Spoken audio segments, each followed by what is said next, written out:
আপনার সন্তান থেকে কোনো কিছু পাইতে চান, তাইলে আপনি আপনার সন্তানটাকে কিন্তু ছোটবেলা জন্ম দেওয়ার পর থেকে কিছু দেওয়া লাগবে। কথা কোন ঠিক কিনা?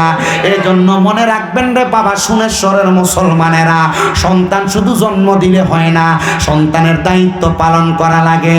আল্লাহর নবীর প্রখ্যাত হাদিস বিশারদ হযরতে আবু সাঈদ খুদরি রাদিয়াল্লাহু তাআলা আমার নবীরে প্রশ্ন করি, ইয়া রাসূলুল্লাহ, ওগো মায়ার নবী, আপনার কাছে জানতে চাই, একটা সন্তান জন্ম দেওয়ার পর মা বাবার কি কি দায়িত্ব আছে? এবার আমার নবী কয়, উম্মত শুনে নাও। এক নাম্বার, একটা সন্তান যখন কোনো মা বাবা জন্ম দেয়, মা বাবা জন্ম দেওয়ার পরে ওই মা বাবার দায়িত্ব হলো সর্বপ্রথম তার ডান কানের মধ্যে আজান দেওয়া, আজান, তার ডান কানের মধ্যে আজান দেওয়া। দুই নাম্বার, একটা সন্তান জন্ম দেওয়ার পর মা বাবার দায়িত্ব 7 দিনের মাথায় ওই সন্তানের মাথার চুলগুলা মুন্ডে দেওয়া, কামায়া দেওয়া। 3 নাম্বার, একটা মা বাবা সন্তান জন্ম দেওয়ার পর দায়িত্ব হলো 7 দিনের মাথায় ওই সন্তানের একটা সুন্দর নাম রাখা। 4 নাম্বার, ওই মা বাবা সন্তান জন্ম দেওয়ার পর দায়িত্ব হলো, যদি মা বাবা স্বাবলম্বী হয়, ওই সন্তান যদি ছেলে হয় তার নামের উপর 2টা ছাগল 2টা বকরি, আর মেয়ে যদি হয় 1টা ছাগল 1টা বকরি, এটা কোরবানি দেওয়া, আকিকা দেওয়া। আর 5 নাম্বার, ওই মা বাবার দায়িত্ব হলো সন্তানকে আল্লাহর কোরআন শিক্ষা দেওয়া। মুসলমান, চিন্তা করে দেখেন, এই 5টা দায়িত্ব যদি আপনি পালন করেন, তাহলে আমার আল্লাহ তাআলা আপনার সন্তানরে দিয়া কোনোদিন আপনারে বিয়া শুদি করাবে না, আপনার সন্তানরে দিয়া কোনোদিন আপনারে গোছাড়া করাবে না, আপনার সন্তানরে দিয়া কোনোদিন আপনারে বাচ্চারা করাবে না। কিন্তু না না না, অনেক মা বাবা সন্তান জন্ম দেওয়ার পর সন্তানের গুরুত্বপূর্ণ দায়িত্বগুলা পালনই করে না। কোরআন শিখাইব দূরের কথা, সন্তানটাকে ইসলাম শিক্ষা দিবে দূরের কথা, সন্তানটাকে যেমন ইচ্ছা তেমন ভাবে মানুষ করতে থাকে। এই জন্য মনে রাখবেন, বৃদ্ধ বয়সে যদি আপনি আপনার সন্তানের কাছ থেকে কোনো কিছু পাইতে চান, তাহলে আপনি ছোট বয়সে একটা সন্তানকে আপনি তার দায়িত্ব পালন করা লাগবে। কিভাবে মুসলমান শুনে নেন, আপনি 5টা দায়িত্বের মধ্যে হযরতে আনাস রাদিয়াল্লাহু তাআলা আনহু বলেন, আমি আমার নবীজির জবান মোবারকে বলতে শুনলাম, আমার নবী বলেছেন, সন্তানের উপর আরেকটা দায়িত্ব, সন্তান যখন প্রাপ্তবয়স্ক হয়ে যায়, মা বাবা যেন সন্তানটাকে নামাজের আদেশ করা শুরু করে 7 বছর বয়স থেকে। যখন 10 বছর বয়সী হয়ে যায়, মা বাপ যেন সন্তানকে নামাজের জন্য প্রহার করে। কিন্তু না রে না, বর্তমানের মা বোনেরা সন্তানকে নামাজের কথা বলবে তো দূরের কথা, বেটি নিজেই নামাজ পড়ে না, নিজেই নিজের মতো ঘুমায়।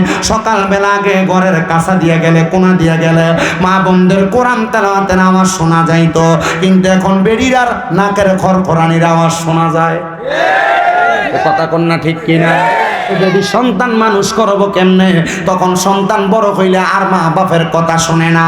মনে রাখবেন, ওই সন্তানকে যদি আপনি কোরআনওয়ালা না বানান, সন্তানটাকে যদি আপনি কোরআন না শিক্ষা দেন, মনে রাখবেন রে মা বাবারা, ওই সন্তানটা বড় হওয়ার পর যখন ইন্তেকাল করবে, সন্তানটাকে ফুলসেরাতের কিনারার মধ্যে তখন কিন্তু কোরআন তেলাওয়াতের জন্য প্রশ্ন করা হবে। ওই সন্তান তখন বলবে, আমার আব্বা জান আমারে কোরআন শিক্ষা দেয় নাই। তখন ওই ফুলসেরাতের কিনারার মধ্যে মিজানের পাল্লার দ্বারবর্তী জায়গার মধ্যে ওই সন্তানের বাবাকে ডাক দেওয়া হবে, এরে সন্তানের বাবা, তুমি কেন তোমার সন্তানকে কোরআন শিখাও নাই? সন্তানের বাবাটা তখন বলবে, আমি আমার সন্তানকে কোরআন শিখাইব কেমনে? আমি আমার কাজের ব্যস্ততায় দেশের বাহিরে ছিলাম, আমি আমার কাজের ব্যস্ততায় ঘরের বাহিরে, এলাকার বাহিরে ছিলাম, আমার স্ত্রী আমার সন্তানটারে কোরআন শিখায় নাই। তখন তার মাকে ডাক দেওয়া হবে, এ সন্তানের আম্মা, তুমি কেন তোমার সন্তানটারে কোরআন শিখাও নাই? সন্তানের আম্মা তখন বলতে পারবে না, মিথ্যা উপহাস করার চেষ্টা করবে। তখন তার সকল আমল নামাগুলো তার সামনে প্রজেক্ট করে যখন মা বোন দেখতেছে এমন দেখানো হবে, তখন দেখবে সন্তানকে যেই টাইমে মা কোরআন শিখাইতো, এই টাইমে মা নিজেও ঘুমায়, সন্তানও ঘুমায়। আবার অনেক মা বোনেরা সন্তানের কাঁধের মধ্যে কিন্ডার গার্ডেনের 10-5টা বই দিয়া কিন্ডার গার্ডেনে পাঠায়, মুক্তবে আর পাঠায় না। তখন সন্তানের মাও উত্তর দিতে পারবে না। ওই সময় একটা সন্তান যদি কোরআন না পড়তে পারে, যেই সন্তান আপনার শরীরের সাথে একবার পাও লাগলে আপনার 2-3 বার সালাম করে, ওই সন্তানকে বলা হবে তোমার আব্বার বুকের মধ্যে পাড়া দিয়া তুমি সন্তান ফুলসেরাতটা পার হও। হাইরে কেমন অবস্থা হবে তখন যদি আপনার ফুতে আপনার বুকের ভিতরে পাড়া দেয়, আপনি বাফেরে ফুলসেরাতের এই পারে পাও থাকবে, হাতগুলা থাকবে ওই পারে, তখন আপনি বাবার বুকের মধ্যে সন্তান পাড়া দিয়া ফুলসেরাতটা পার হবে। সন্তানকে যদি দুনিয়াতে আপনি কোনো কিছু না শিক্ষা দিতে পারেন, আল্লাহর ওয়াস্তে আল্লাহর কোরআনটা আপনি শিখে যাবেন। আপনাদের দোয়ার বরকতে কুমিল্লা শহরের মধ্যে আমি গুনাহগার শামীমদার 6টা মাদ্রাসা, আমার 6টা মাদ্রাসার মধ্যে এখনো 817 জন বাচ্চা পড়ালেখা করে। আপনারা দোয়া করলে আমার মনে হয় এই বছর 1000-এর উপরে ছাত্র আমার 6 মাদ্রাসায় হয়ে যাবে। আপনাদের এখানে আসার আগে আমি আমার মাদ্রাসার ছাত্রদেরকে নিয়ে খাচ্ছে ছাদের উপরে একটু খেলাধুলা কইরা আমি পোলাপান্ডে কইরাম, বাবারে আমার অনেক দিন পর্যন্ত তোরা আমার লেগে দোয়া করিস। তারা কয় হুজুর আপনি নামটার লেগে দোয়া করবেন, হাসি। আমি কইলাম না রে, দোয়া সবাই সবার জন্য করে। আল্লাহর কসম অন্য 5 দিনের চাইতে আজকে পোলাপাইনের দোয়ার বরকত আজকে আমার কাছে একটু ভালোই লাগতেছে। ওয়াজ করতে অসুবিধা হইতেছে না। আমি জানি আমি মরার পরে কোনো কিছু কবরে নিতে পারি আর না পারি, আমার মাদ্রাসার ছাত্রদের নেক দোয়া আমার কাছে আছে। আপনাদের এলাকায় হবিগঞ্জের অনেক পোলাপান আমার মাদ্রাসায় পড়ে। আমার কাছে অনেক মা বাবারা তাদের সন্তানদেরকে হাতে তুইলা দিয়া পড়ে, হুজুর আমার সন্তানকে আপনি আপনার কাছে পড়াইবেন, আমি আর কিছু চাই না হুজুর। আপনি একদিন ওয়াজের মধ্যে বলছিলেন একটা সন্তান যদি মা বাবার জানাজার নামাজটা পড়ায়, আসসালামু আলাইকুম ওয়া রাহমাতুল্লাহ বইলা সালাম শেষ করার আগে আল্লাহ তাআলা ওই মা বাবার জীবনের গুনাহ মাফ করে দেয়। হুজুর আমার সন্তানটারে জানাজার নামাজ পড়ানোর মতো উপযুক্ত একটা ফুলা বানিয়ে দিয়েন। দোয়া করবেন আমার মাদ্রাসার নুরানির ছোট ছোট বাচ্চারা জানাজার নামাজ পড়াইতে পারে। আমি মা বাপটিরে কইছি আমি চেষ্টা করব, বাকি আলেম দান করার দায়িত্ব আল্লাহর। আমি আপনাদের সবার কাছে আবদার জানাই রে বাবা, আপনি আপনার সন্তানরে ডাক্তার বানানো অসুবিধা নাই, ম্যাজিস্ট্রেট বানানো অসুবিধা নাই, আপনি আপনার সন্তানরে ইঞ্জিনিয়ার বানানো অসুবিধা নাই, তবে আপনি আপনার সন্তানকে ফরজ শিক্ষা গ্রহণ করা যেই কোরআনটা, ওই কোরআনটা আগে শিখান। নচেত আপনি বাবা কাল ময়দানে মাশরে ধরা খায়া যাবেন। আপনি বাবা আপনার দায়িত্বগুলো পালন না করার কারণে মনে রাখবেন কোরআনওয়ালা ছেলে কোনোদিন তার বাবা মার সাথে অসদাচরণ করে না, কোরআনওয়ালা ছেলে কোনোদিন তার বাবা মারে আলাদা করে না, কোরআনওয়ালা ছেলে কোনোদিন তার বাবা মারে জুদা করে না, বাইরে খাওয়ায় না, কোরআনওয়ালা ছেলে কোনোদিন তার বাবা মার প্রতি খারাপ অসদাচরণ করে না। এই জন্য আপনি আপনার সন্তানটাকে সর্বপ্রথম আল্লাহ তাআলার কোরআনটা শিক্ষা গ্রহণ করাইবেন। আমি জানি না আপনাদের সুমেশ্বরের মানুষ কেমন ওয়াজ শ্রবণ করেন আপনারা রে বাবারা, যদি আপনারা সন্তানের এই 5টা দায়িত্ব নিম্নবর্তী 6টা দায়িত্ব পালন করতে পারেন, আমার বিশ্বাস ওই সন্তান কোনোদিন মা বাবার প্রতি অন্যায় আচরণ করবে না। কয়টা দায়িত্ব? কয়টা? 1 নাম্বার আসান দেওয়া, 2 নাম্বার 7 দিনের মাথায় চুল খামানো, 3 নাম্বার একটা সুন্দর নাম রাখা, 4 নাম্বার যদি স্বাবলম্বী হয় আকিকা দেওয়া। আকিকার মাধ্যমে কি হয়, অনেকে আকিকা দিতে চায় না। আকিকার মাধ্যমে সন্তানের যে দম দেন রক্তটা যায়, তখন এই সন্তানের কোনো রোগ বালা মুসিবত যদি সন্তানের গায়ে থাকে, এই দমের সাথে রক্তের সাথে আল্লাহ কাটায় দেয়।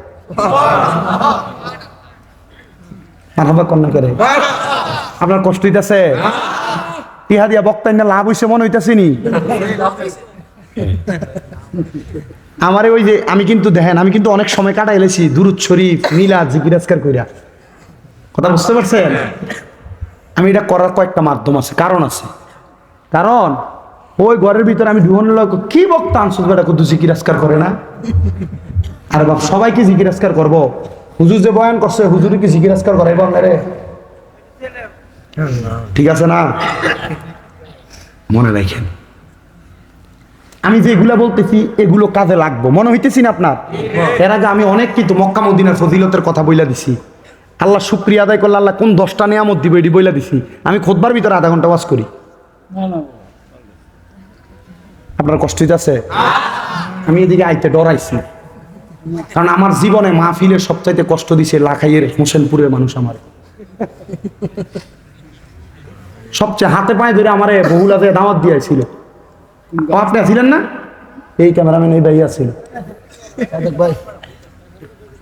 জানেন? না না না, ভয়ের লাগে না বাবা, আমার খুব কষ্ট পেয়ে গেছি ওই দিন। আমি খুব অসুস্থ ছিলাম ওই দিনে, কিন্তু আমারে বহুলা যায় দাওয়াত দিয়ে আসছে হাতে পায়ে ধইরা, কিন্তু মাহফিল করার পর যে একটা আচরণ দেখাইছে, আমি কিছু বাপ তোরা হাদিয়া না দিতে পারলে আমার দাওয়াত দিতি না, রাইখা দে হাদিয়া যদি টাকা কম থাকে। কিন্তু খুব বাজে, ভাল লাগে নাই। পরে নিয়ত করছিলাম আর কোনোদিন আমু না। পরে আমার যে ছেলেটা দাওয়াত দিছে, আমি কিছু তোরা আবার এমন করবি নি?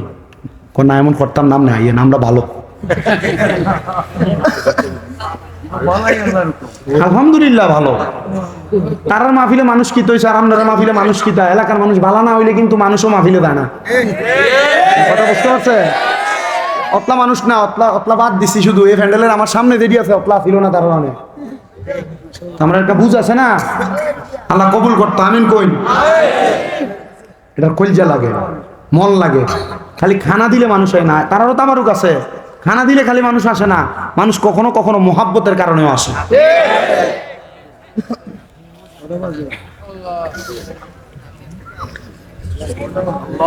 কয়টা বাদে হিসাব করতাম তাহলে মাইক ছেড়ে দিন। মাত্র 1.5 ঘন্টা হয়েছে, কইলে ছেড়ে দিব। কথা নদীতে আসছে তো,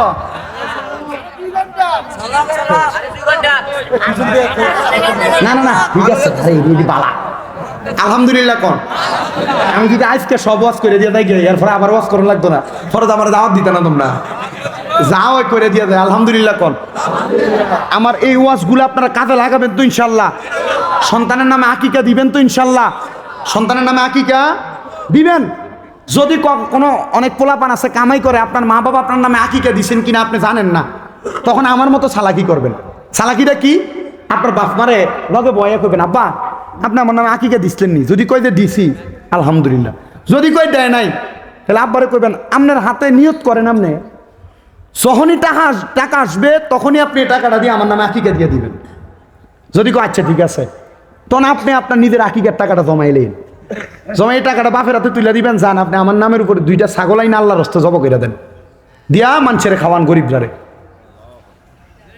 এটা করাইবেন, পারবেন না ইনশাল্লাহ?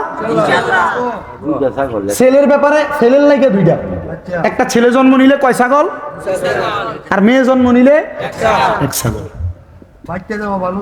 হ্যাঁ বাইটটা দেওয়া ভালো, গরিবরা দিবেন।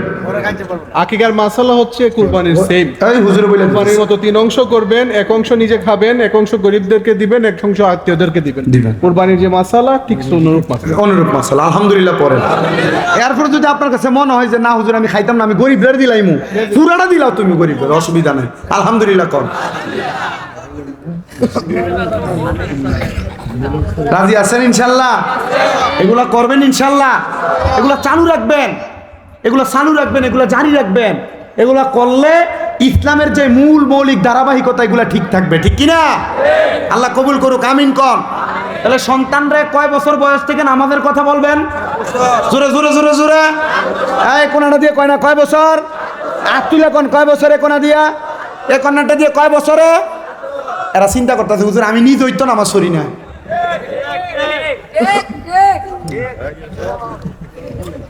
10 বছর বয়সের সন্তানকে নামাজের জন্য প্রহার করবেন, মানে মারবেন, মারবেন, প্রহার করবেন। মার তো কইছে মারহাবা কোন দরকার আছে না নাই? ওই সন্তান কোনোদিন মা বাবার সাথে বাজে আচরণ করবে না, মা বাবার প্রতি অন্যায় আচরণ করবে না। এ শোনের বাবা,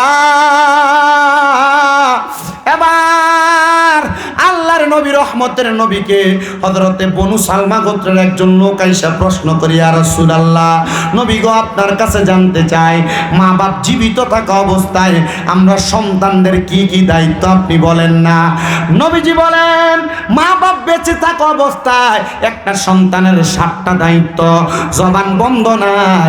সন্তান বলেন মা বাপ বাইসা থাকা অবস্থায় সন্তানের মা বাবার প্রতি দায়িত্ব কয়টা? আরে আপনার মা বাবা তো আপনার আপনার ছোটবেলায় ওই দায়িত্বগুলো পালন করে দিয়েছে, শেষ মা বাবার দায়িত্ব। কিন্তু আপনি সন্তান যখন প্রাপ্তবয়স্ক হয়ে যাবেন, ইনকামওয়ালা হয়ে যাবেন, কামাই রুজিওয়ালা হয়ে যাবেন, তখন আপনার মা বাবার উপর আপনার 5-7টা দায়িত্ব থাকবে জীবিত থাকা অবস্থায়। আল্লাহর নবী বলতেছে, 1 নাম্বার ওই সন্তান পিতা মাতার খেদমত করা, নিজে নিজে খেদমত করা। অনেক সন্তান মা বাবারে কোন দিন নিজের হাতে গাও ডইলা গোসল করে দিছ এটা বলতে পারবা না, কোন দিন আব্বার পাউডার টিপা দিছ বলতে পারবা না, কোন দিন আব্বার হাতের আঙ্গুলি ফুটে দিছ বলতে পারবা না। এজন্য বলবো বাবা, আল্লাহর নবীকে 1 নাম্বার মা বাবার খেদমতটা বেশি করে করা। 2 নাম্বার আম্মা আব্বার ভরণ পোষণের দায়িত্ব গ্রহণ করা, আম্মা আব্বার ভরণ পোষণের দায়িত্ব গ্রহণ করা। 3 নাম্বার আম্মা আব্বা অসুস্থ হইলে আম্মা আব্বার অসুস্থতার মাধ্যমটাকে অসুস্থতা দূর করার জন্য সুস্থতার মাধ্যম তালাশ করা। 4 নাম্বার মা বাবা যখন বাধ্যগত হয়ে যায়, মানে বৃদ্ধ হয়ে যায়, তখন মা বাবার প্রতি একটা এমন নজর দেওয়া, ছোট বাচ্চাদেরকে যেমন ভাবে লালন পালন করা হয় এমন ভাবে মা বাপরে লালন পালন করা। 5 নাম্বার ওই আম্মা অথবা আব্বা তাদের জন্য 5 নাম্বার তাদের জন্য সন্তান এমন একটা স্ত্রী ঘরের মধ্যে আনা, যে স্ত্রী মা বাবার প্রতি সদাচরণ করবে, সুন্দর ব্যবহার করবে। হুজুর কেমন কিভাবে জানতে চায়? অনেক সন্তান বউয়ের কথা শুই না মা বাপরে জুদা কইরা দেয়, আলাদা কইরা দেয়। আবার বউ মা বাপ বাড়িতে আছে, বউ বাড়িতে সন্তান কাছ থেকে আসার পর কি কথা না কি কথা বলল, তখন সন্তান মা বাবার প্রতি অসদাচরণ করে, এমনও হয় না? এগুলা না করা মানে বউকে বউয়ের মতো বুঝায় রাইকা মা বাপরে মা বাবার মতো সুন্দর বুঝ দেওয়া। আর 6 নাম্বার আম্মা আব্বা যদি মানে বার্ধক্যজনিত কারণে বিছানার মধ্যে পড়ে যায়, সন্তান নিজে মা বাবার মলমূত্র পরিত্যাজ্য করা মানে পরিষ্কার করা। আপনি সন্তান আপনি শখ কইরা ঘৃণা কইরা এটাকে আপনি ধরতে চান না, মা বাপরে গরু ঘরের মতো ঘরের মধ্যে ফালায় রাখে এমনও সন্তান আছে না নাই? আর আমি নিজের চোখে দেখছি অনেক মহিলা তাদের সন্তানদেরকে জায়গা জমি ভাগ করে দিছে স্বামী মারা যাওয়ার পর। এই মহিলা নিজের ময়লা নিজে লেটকে 2-3 দিন 4 দিন পর পর নিজে খাতা টাইনা, খেতা যেটাতে ঘুমায় এটা টাইনা বাহিরে নিয়ে আসছে। আমি নিজে দেখছি। তবে আমি দেখছি এই সন্তান জীবনে বড় হইতে পারে নাই। এই সন্তান পরবর্তী সময়ে তার নিজের সন্তানের ফিটা খাইছে। এ সন্তান পরবর্তী সময় নিজের সন্তানের হাতের ভাত খাইতে পারে নাই।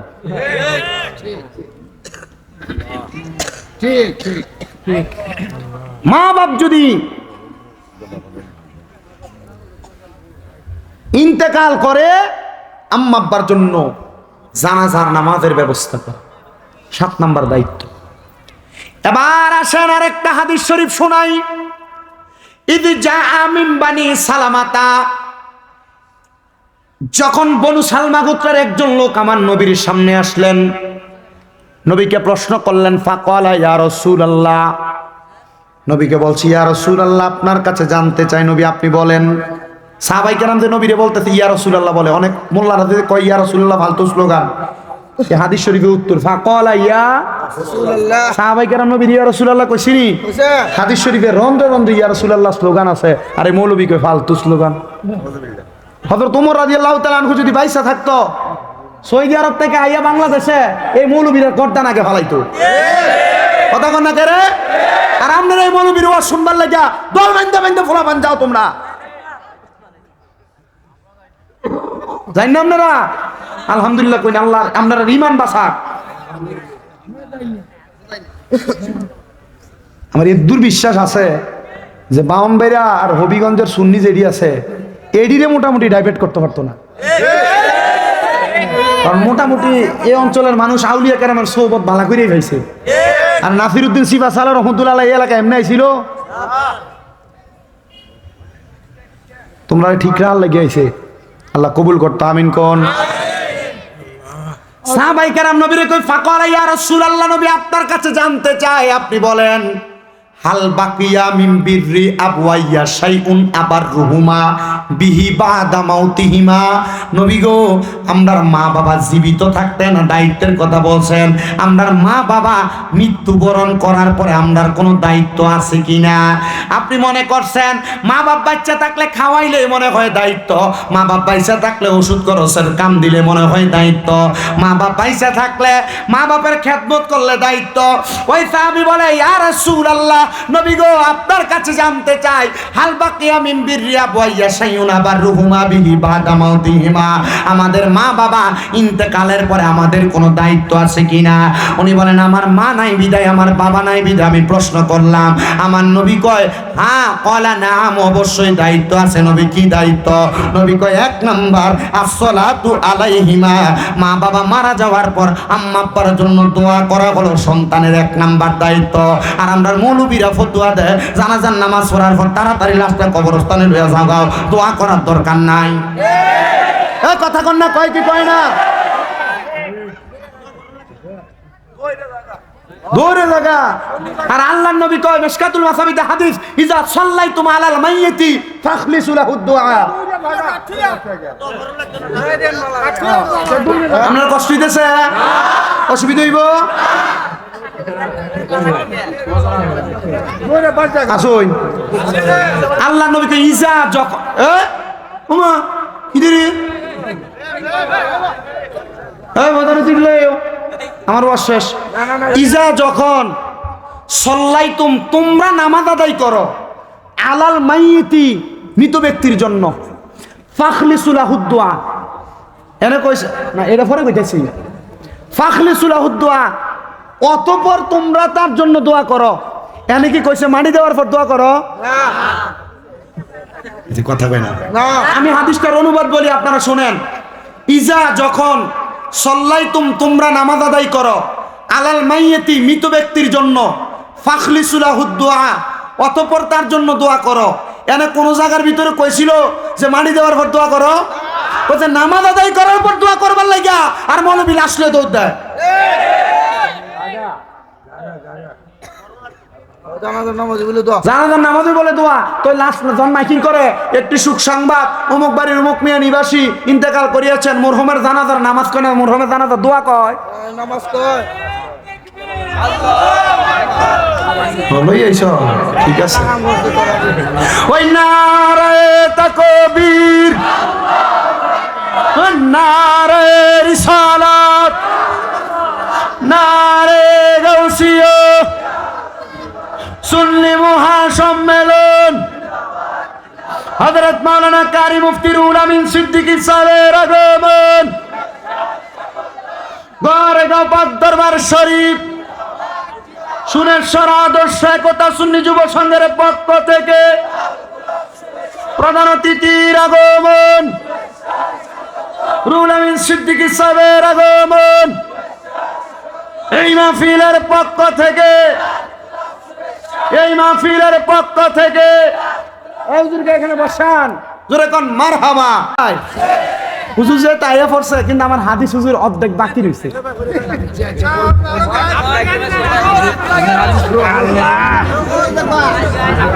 হাদিস শরীফের শেষ 60টা কথা, কয়টা কথা? আমি শুধু 60টা বানি কমু শেষ। আপনি যদি মনে মনে বদ্ধ হতেন পরে আবার ফাইন হবে, সাবধান। গত বছর আমরা এলাকার প্রধান বক্তা মানে হুজুর ওয়াজ করছে, আলহামদুলিল্লাহ। কন্যাকে আর জোরে আমরা নিজের ওই হুজুরে ওয়াজ শুনি। হুজুর আমার আব্বা কয়েছে একটা টান মারে রে, দুনিয়ার মুসলমান কইয়া ভাল লাগে। আলহামদুলিল্লাহ কন, আপনারা নিয়ে মূল্যবান ওয়াজ করবো। তাহলে নবীজি কইছে মা বাপ মরণের পরে দায়িত্ব কয়টা? 5টা। কয়টা? কয়টা? 1 নাম্বার আসসালাতু আলাইহিমা, মা বাবার জন্য দোয়া করা। 2 নাম্বার ওয়াল ইস্তিগফারু লাহুমা, আম্মা আব্বার জন্য ক্ষমা প্রার্থনা করা। 3 নাম্বার ওয়া ইনফাজু আহাদিহিমা, আম্মা আব্বার যদি কোনো ওয়াদা থাকে ওয়াদা পূরণ করা, মানে ঋণ থাকলে পূরণ করা।